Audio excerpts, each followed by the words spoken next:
year basis. So I wanted to go through exactly what that impact was. Well, Stats Canada doesn't uh, publish, well, they eventually publish, but from the Bank of Canada, CPI without taxes or adjusted for taxes. So if you adjusted for the carbon levy, which was in effect in March 2025, the consumer price index increase was actually 2.6 year over year in March. It wasn't up, it was down because if you took out the carbon tax, the consumer price index was 2.7 in February. Now they also talking about the gasoline tax, and they said the largest price increase for gasoline on record due to supply shock, which I replaced by replacement shock. Right?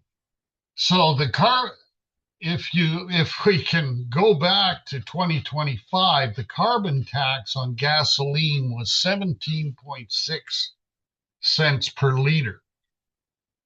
Now, its largest increase for gasoline in 2008, and this is the US because I could only find details on it. 2008, it was $4.11. It's currently $4. So that is wrong. And in 2022, the Russian Ukrainian war, the gas price went up to $4.33. If you really want to go back, his oil prices early 70s went from $3 a barrel to $12 with an oil embargo, which was 400%. So just looking at that first sentence, there are, for my purposes and looking at it, there were a number of errors that needed correcting. Right?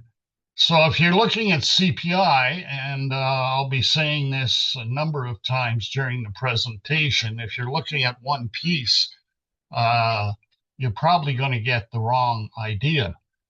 But then again, you're looking at it when we go to April, Canadian federal government has suspended the 10 cents per liter excise tax on gasoline and 4 cents on diesel. And that's in April. So CPI is going to be hit again, and how much of it is really taxes? And quickly, the producer price index, which is what manufacturers in Canada are charging at the gate, at their gate.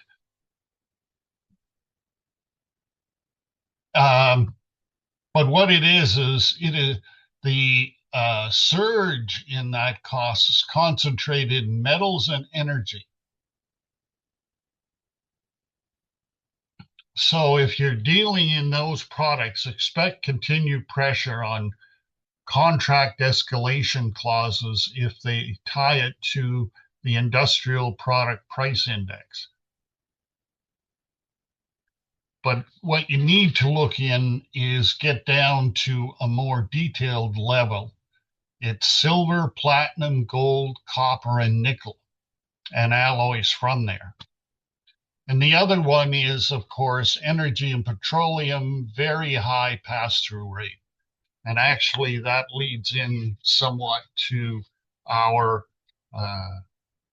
talk on fuel surcharges. Just a comment, commodities are ruthless, and Canada is dependent on commodities.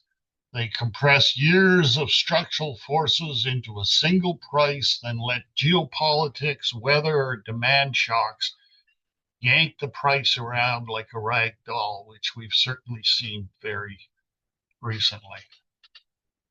So I had an item in the one of the main items in the this month's report, or are you being gouged by fuel surcharges?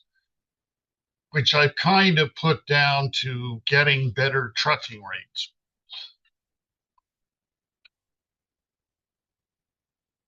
What is looking at is the line haul basic rate is 1,400. How does it get up to 2,660? Okay. And a lot of it comes out of fuel surcharges. So let's go over just a few basics, which will then lead into how to get better truck rates. Okay, fuel surcharges. They start in the 70s, which we already talked about, with the OPEC oil embargo and the Iranian revolution. I love everybody looking at it as we're going to fix this problem. Well, it's been going on for 50 years. You know, there's been time to try and fix these problems. Now, the fuel surcharge had largely disappeared during the oil glut of the mid 1980s, but it made a permanent comeback during the Gulf War in the early 90s and became a standard feature across all modes of transport. Now, some of these basics will come back when we look at how negotiating better rates.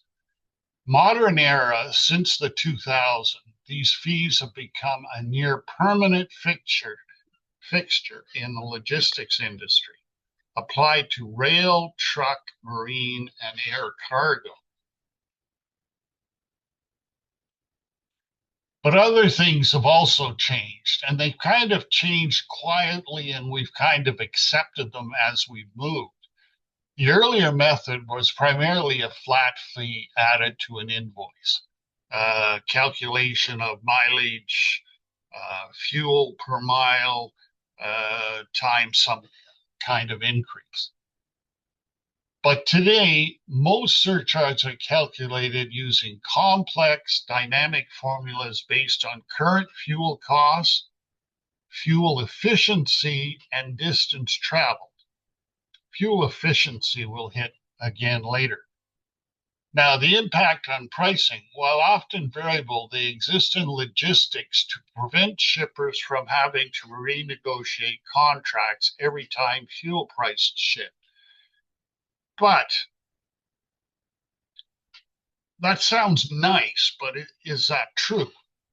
The controversy is the mechanism is sometimes criticized by shippers who argue that carriers use surcharges as profit centers, especially when fuel efficiency improves, but surcharge percentage remain high. I'll explain that further. So the line haul rate or the basic rate versus fuel surcharge. The line haul rate is designed to cover the carrier's full operating costs plus a reasonable profit margin, like everybody else. The fuel surcharge exists to do something different. It's there to protect the carrier from diesel price volatility, which everybody kind of accepts and says, yeah, that makes sense. But it also has recover fuel for both loaded and empty miles. Covers idling, congestion, cold starts, and other inefficiencies.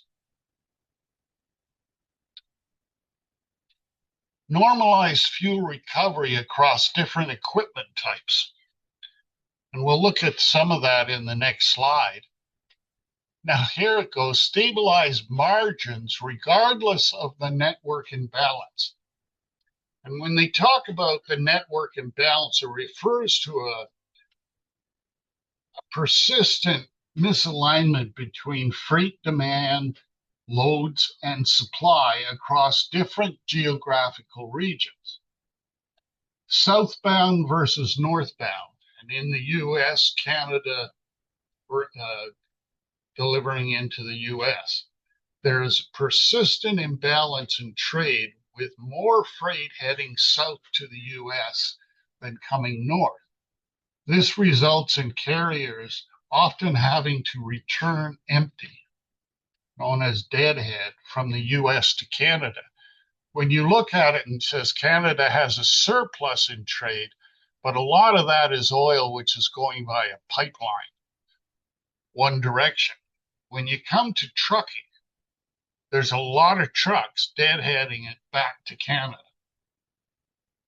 Now, there's a lot of opportunities in there, and that is a real problem, of course, for transportation companies of covering that deadhead or empty trucks. Now, there's all opportunities. Of course, the train is an opportunity using US ports rather than Canadian, but cross-docking at the border or dropping trailers at the border and picking them up. So there's things to work on. But one of the things I get on is the inefficiencies, or probably better said, is efficiencies. One example is CNCP has improved their fuel efficiency of their operations by approximately 30% since 2007 and approximately 13% and 11% since 2014. That was 2011, 2014. Despite these fuel efficiency improvements, neither CN nor CP has significantly revised its fuel surcharge tariffs to pass along any benefits to the shippers. When you look at trucking, it's even larger. Over the last 10 years, fuel efficiency for Canadian semi trucks has improved significantly due to engine technology, as it has for automobiles. Older, heavier trucks often operated on a 35 to 40 liter per 100, which is approximately 6 to 7 miles per gallon. Modern Canadian Class A trucks frequently achieve 8 to 9.5 miles per gallon. That comes to about a 34% improvement. Now you can say I'm being pretty hard on the truckers, but this is what we're looking at here. And they certainly have their challenges, but just shoving it into your invoice, I don't look as being anywhere fixing the problem. So when you look at the base rate, which is the fuel cost embedded in the line haul rate. So take the actual fuel price minus the fuel price in the haul rate divided by the fuel price in the haul rate, which gives them percentage, and they apply it against your total invoice. Not just the fuel amount, but your total invoice. Now, the strange thing about it is the fuel price in the haul rate, or the benchmark. There was actually a large trucking company, and they said, oh, there's no fuel. We don't include fuel in the basic haul rate. Well, there has to be a benchmark there. And do you know what that benchmark is? So you can calculate how much it's included. So how much fuel is included in your basic charge or haul rate?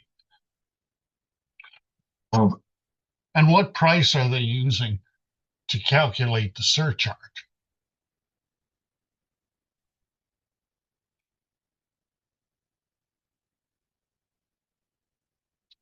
But as you can see, that back in the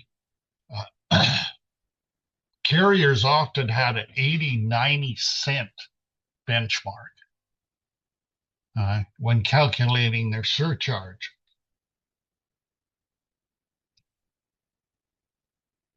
Well, that certainly helps the trucker, but it doesn't help the shipper.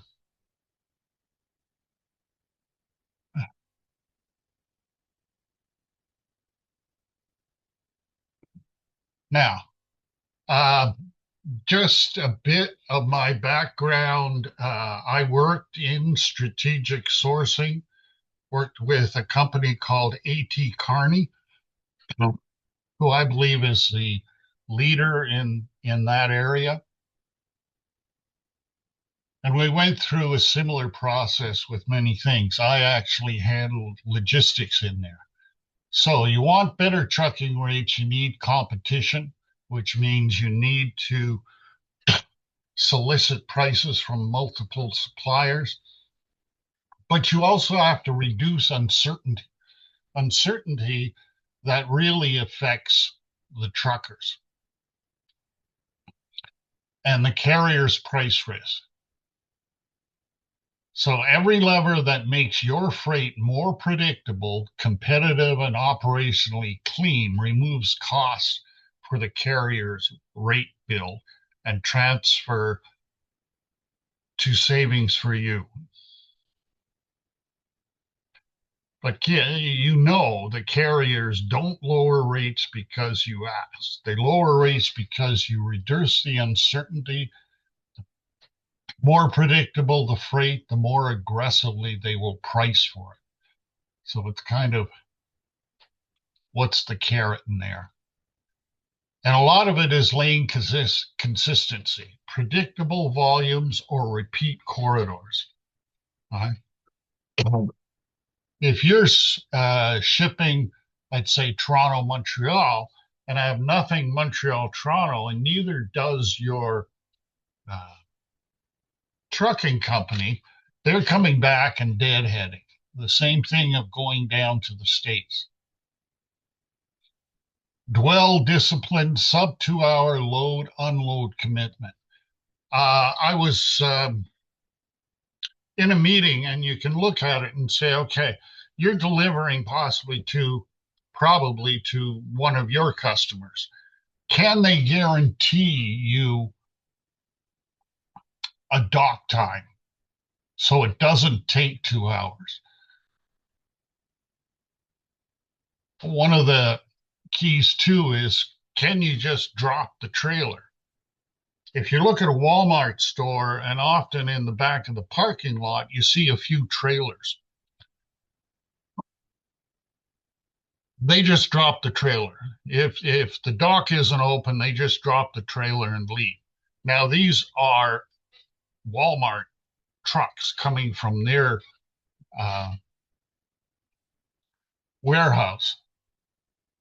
And I remember I was in a meeting with the president of Canada for Walmart, and the one bit of information he wanted every day, okay, as first thing he came in, is how many trailers are sitting outside a store and haven't been unloaded.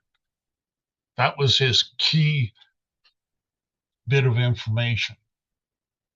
Backhaul alignment, match outbound with carriers' repositioning needs.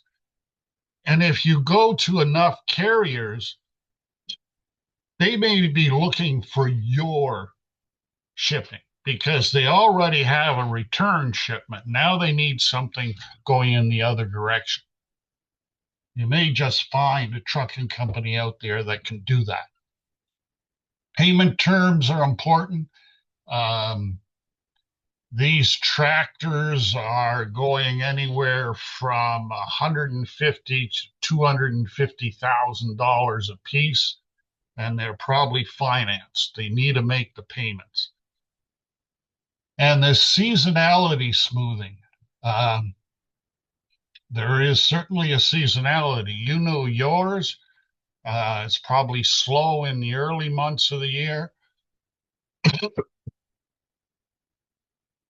And they're looking for business at that time. They're low in business. If you can move your goods better in those times.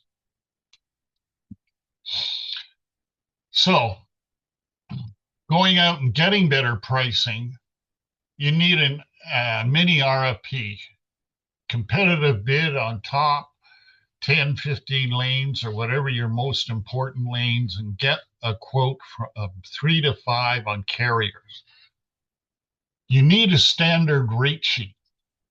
which I will I'll show you an example of one. And primary and secondary awards. Not always sit just with one carrier and give them all your business.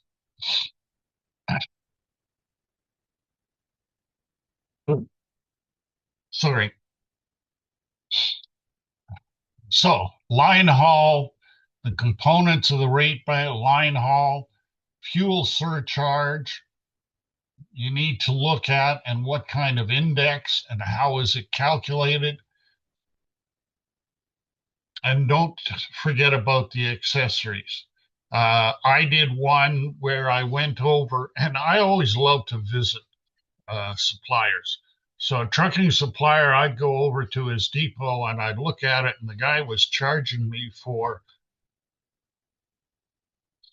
a whole bunch of add-ons, and I found every one of their truck had it. If I said I didn't want it, they would have had to take it off the truck, but usually they just wouldn't charge me.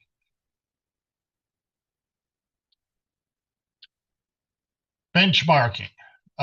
There's a couple of US ones, uh, but never negotiate without at least two external sources.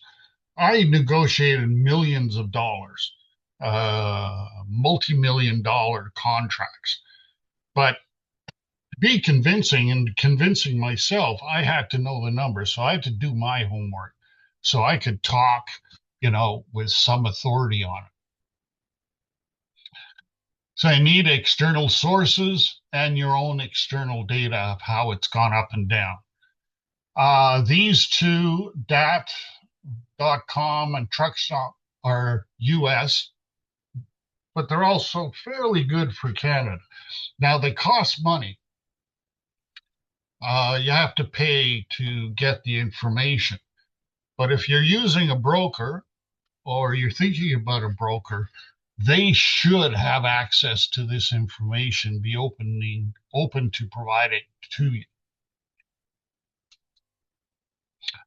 Loadlink.ca, that's a Canadian domestic, handles domestic and cross-border information.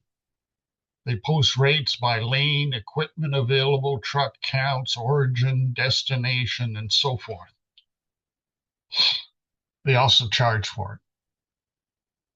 And your internal historics, be strong on that, and do it, of course, by lane. What the costs are, who you were using.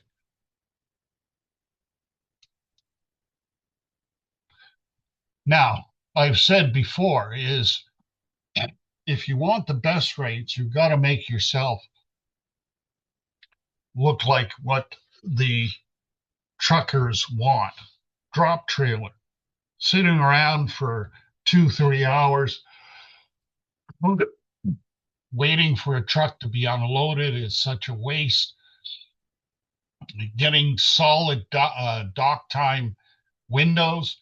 I know many complain about all the fines that a retailer may charge them for drop off, but work in some of the same. If their dock isn't open and it ends up costing you more money in a charge from your trucker, then they should also end up paying some fines. Tender lead time. Yeah, make sure it says 48-72. I'd give it a week if you can, as long as you can, because they're trying to match up their load. They're trying to say, okay, I'm going to be in Calgary and then I have to come back to Toronto. Can I find a load in Calgary to bring back, or am I going to be empty?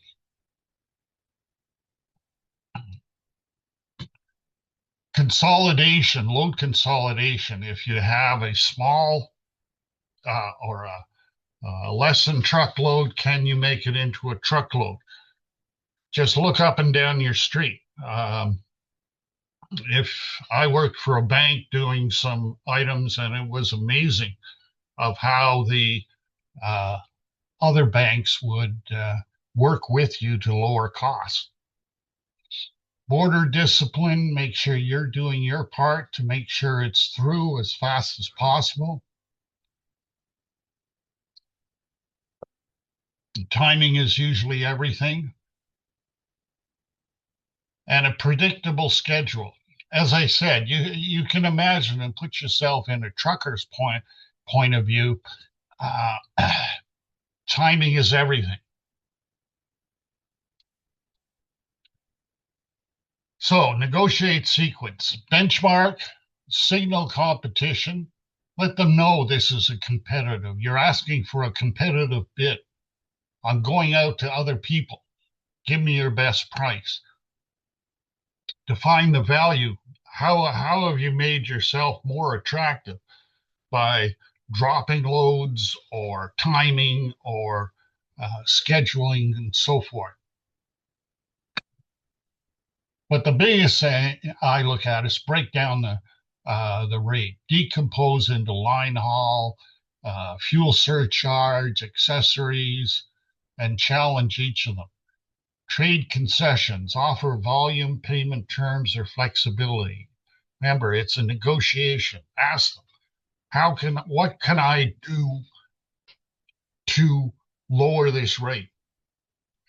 I did this one time and I asked a bunch of truckers, companies how should we do this better? And one of the account executives asked to come back. And what he says, can I bring a consultant? I said, sure, bring anybody you want. And halfway through my spiel, he looked at the consultant and said, you see, I told you, they asked us what we should do, what they should do to have a better price. They were kind of shocked that anybody ever asked that. All they were used to is getting beaten up and pushed to get lower and lower price. Just what do we have to change? You go through awarding it, primary and secondary, and make sure quarterly reviews. Okay. Keeping in mind, trucking costs are driven by demand, not fuel prices. Everybody looks at it and says, yeah, I know fuel's up. No, it's demand. They've got to keep those trucks moving. And I say, negotiate hard.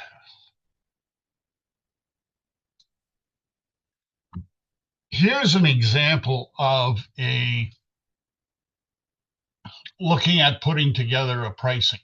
So you have the line haul rate, fuel surcharge, which they'll quote. But what you want is fuel base rate. What is the base rate? Where do they get the current rate that they're going to calculate the surcharge on? And here's a new one. What is their fuel efficiency? All right. How many liters does it take for 100 kilometers? And you'll start looking at it and you'll say, hey, Carrier C, they look pretty good. So let's get into more details. Accessorials, you can see, can come up to a pretty high piece. There's also some at an FX adjustment. Could be 1 or 2%, usually not more than 3%. But really, is that a valid charge to say, oh, the FX rate fluctuated? Hey, transit time was 2 to 3 days. How much is that really fluctuated?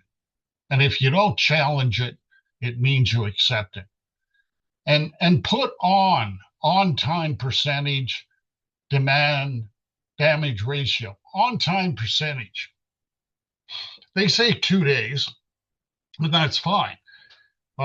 If you're looking at couriers, I knew a guy who worked for one of the big couriers, and he started his own little company, which he came in and told the company, said, listen, for 20% of what I collect, okay, I can save you X. And what it was is that the courier was saying, we're going to deliver before 10 o'clock. Well, what turned out in many is that many of them didn't deliver before 10 o'clock, but nobody ever checked. Just having people pick up the phone and say, hey, when did this arrive? Exactly. Damage, keep that information. Okay. I love, there was one courier that I was dealing with, and they said there was something like 3 centimeters of snow. And they didn't have to meet their delivery schedule. I'm going, obviously you don't work in Canada very often, so I'll be looking at somebody else. They quickly took that out. But as I said here, cross-border processing, customs documentation, appointment delivery, liftgate, detention, all those things. If you've already worked those out, what exactly is the trucking company doing? And if they're not arranging these things, challenge it. I guess the one other thing I looked at is that if you're going to sit down and look at it and so forth, I used to tell the people who came to me and said, oh, I want you to renegotiate these prices. I said, okay, it takes a minimum of 3 months. I don't care if it's one box of paper clips or it's $9 million in trucking and so forth. It's going to take at least 3 months. Okay. And you probably know the same thing in dealing with others. You beat the hook, you get people to respond, you question what it is, and then I always did, you sit back and let them think about it. All right. They've already registered and said, hey, we want this business. All right. They will get back and you come back and get better prices. Looking at a broker, remember a broker, in some ways, the information the broker had is more important than the contract. The broker, a good broker, can help you a lot with information. Okay. But usually you call them at the last minute, they find some truck or that's available and they start moving it. And that's not the real value of a broker.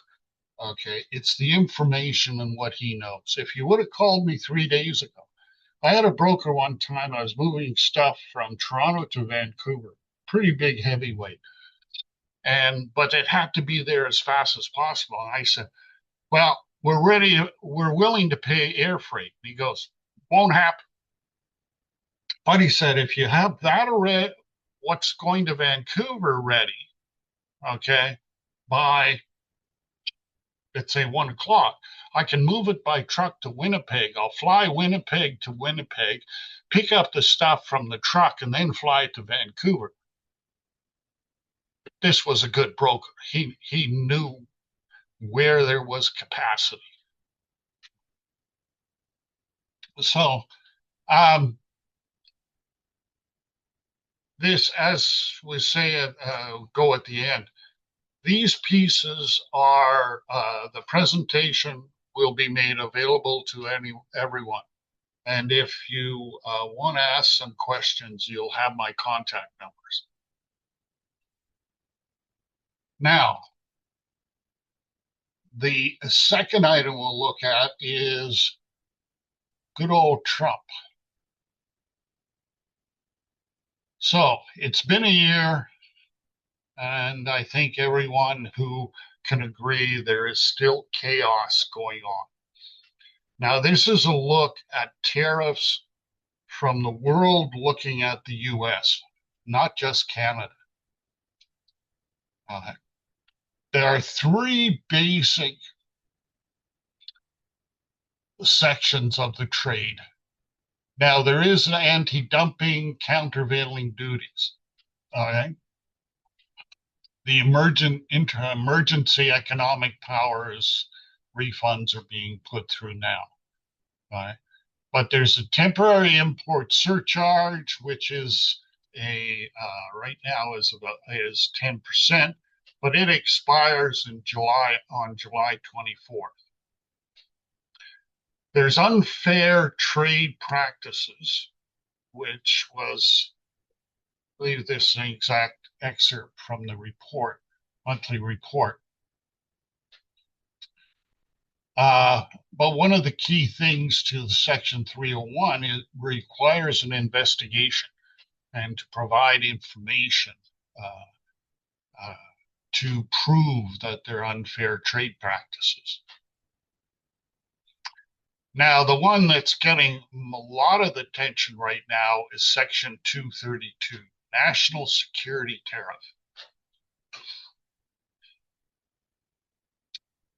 And you'll see in the next slide how it works through. And this is the one that changed and why I was changing a number of my slides up until about half an hour ago.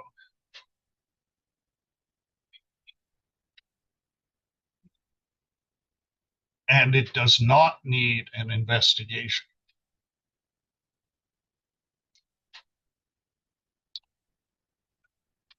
Now, trade agreements, we, of course, Canada, we look at CUSMA. There's also a Korean, Japanese, and EU. But these are now functions primarily as exemptions or reductions relative to the 10% global line, plus sectors. The emphasis I had up until yesterday was add-on tariffs. What you look at is these tariffs compound on each other, and that's what really brings in the big numbers. It's not, oh, well, 10% plus this, it's compounding. So in practice, rules of origin, sectoral, that's kind of changed a bit with the April changes, but you could pay 1, 10, or 100%. Now this is trading, selling into the US. And the big one is the 232, steel and aluminum, 50% on most steel, aluminum, and copper. Well, one of the big changes is 25% on full customs value derivatives, basically articles of steel, aluminum, copper. The prior, up to April 6, it wasn't clear as to how you calculate substantive. Okay. It clarified is greater than 15% by weight.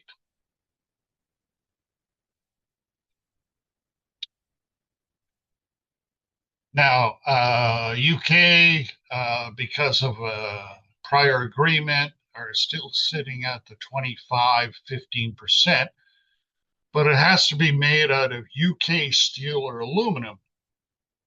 The UK doesn't make very much aluminum, so that is kind of mute in a number of ways. And of course, Belarus and Russia have rather prohibitive pieces on that. Let me just go back.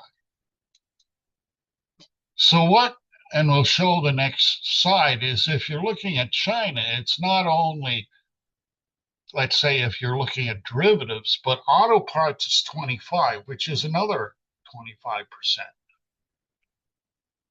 Batteries and so forth, another 50%. So these add on. All right. They're not either or, it's plus.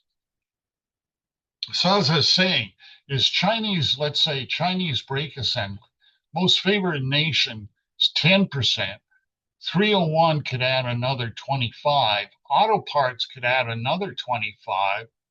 And Section 122, which is 10%. So effectively, the tariff load could be 70 to 75%. And if it's primarily steel and aluminum, it could be 120% tariff. All right. So that's one of the key kickers. There are other things that you'll see in the matrix, which is targeted.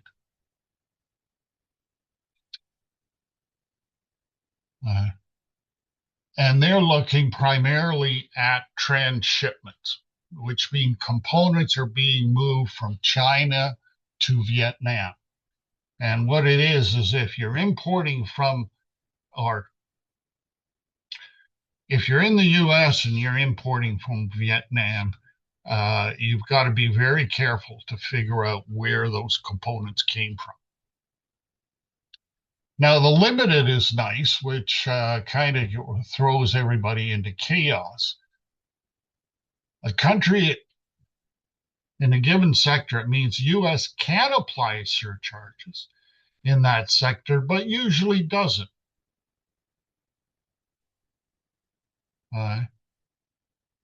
But they're not fully exempt. So I don't know. There you run back into chaos again. But just a quick thing, on April 6th, the US implemented a major change to the Section 232 tariffs, applying 50% and 25%. I think it's interesting to note that 25% is greater than 50% they had on derivatives before. So prior, it was declared value of metal content. Now if it's greater than 15% by weight, the tariff applies to the full value of the entire article. So a $100 appliance with $30 copper, 30% copper, they would charge tariff on 30%. Now, if it has over 15% by weight, it is charged on the $100 total of that product. So what that comes is 50% of the $30 would have been $15, but now it's 25% of the $100, which comes out to 25. Prior it was ambiguous. Now it's clear. It's if it's greater 15% by weight. There is a narrow duty drawback, and it's part of what I said before, that if you have a trade agreement with the US, then it's more like a exception rather than free trade. I think free trade is something you can throw out the window and not use that description anymore. There are going to be duties. So a product of UK, EU, Japan, Korea, Mexico, Canada, and any partner with which the US concludes a final agreement on reciprocal trade. Good luck. So anyway, one of the pieces, though, is looking at this that is probably going to have unintended consequences, which actually some of these changes incentivize offshore manufacturers, US-based manufacturers, encourage them to move more production to other countries to avoid the initial tariff on steel aluminum. It also makes any kind of US exports extremely more expensive. So, as I say, unintended consequences.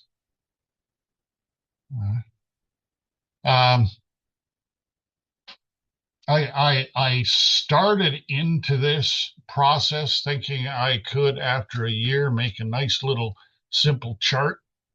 And as I got into it, it just got more and more complex, and too many exceptions. Uh, that's what I have today for you in this.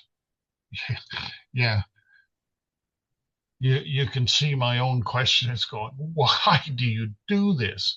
It's just making everything worse. Anyway, any questions? As I've also said, is if you're looking at getting serious on your fuel surcharge or your trucking costs, uh, you can download this presentation and you can actually contact me. Oh, I better change that. Forget about chpta.ca. I'll change that. And I'd discuss it with you. I actually found strategic sourcing and the rest of it a very interesting project. I learned when I embarked into it, my suppliers were my educators. I learned from them. Okay. And they taught me these bits and pieces. And if you change that, we could do this. And if you change this, we could do that. All right. And look for partners. Um, Everybody wants to lower their costs. They're not competing. I once said, as a bank, uh, a supplier, it wasn't in the trucking, and we're sitting up high in First Canadian Place. He goes, well, how low do you want it? And I walked over to the window and I said, come here. You can see the Royal, CIBC, and TD and BNS right from this window. What I don't want is I'm happy to compete on interest rates. I don't want to compete on the cost of a ballpoint pen. I want to neutralize that. So you don't want your shipping costs, okay, to make you less price competitive. Right? If everybody else is getting approximately the same price or worse, that's the first step. You don't want to compete on what the price you're paying for your shipping. Anyway, any questions?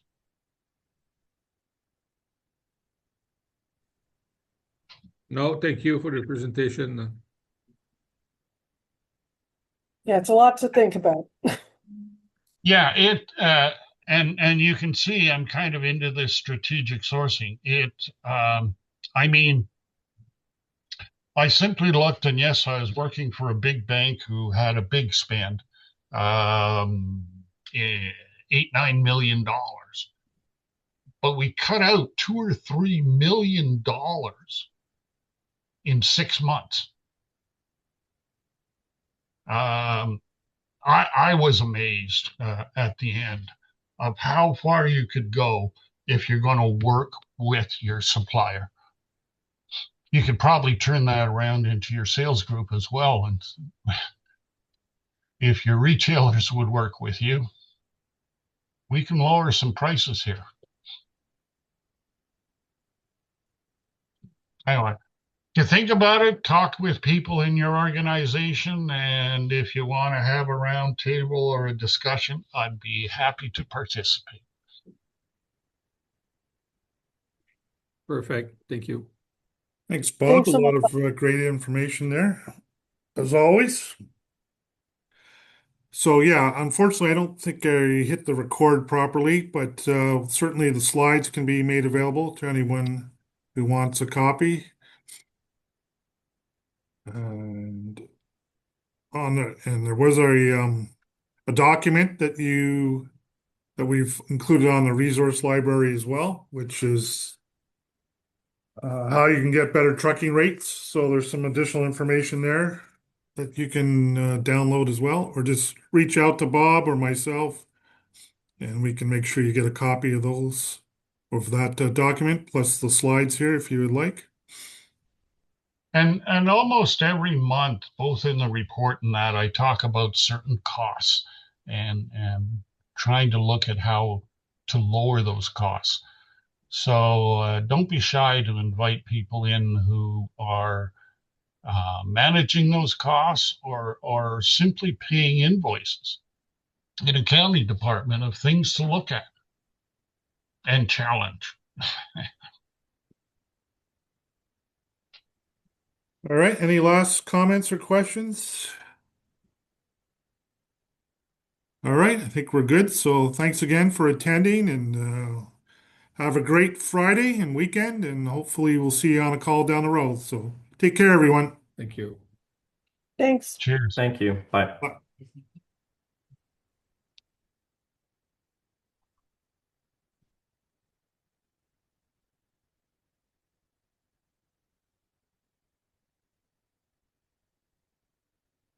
So, Michael,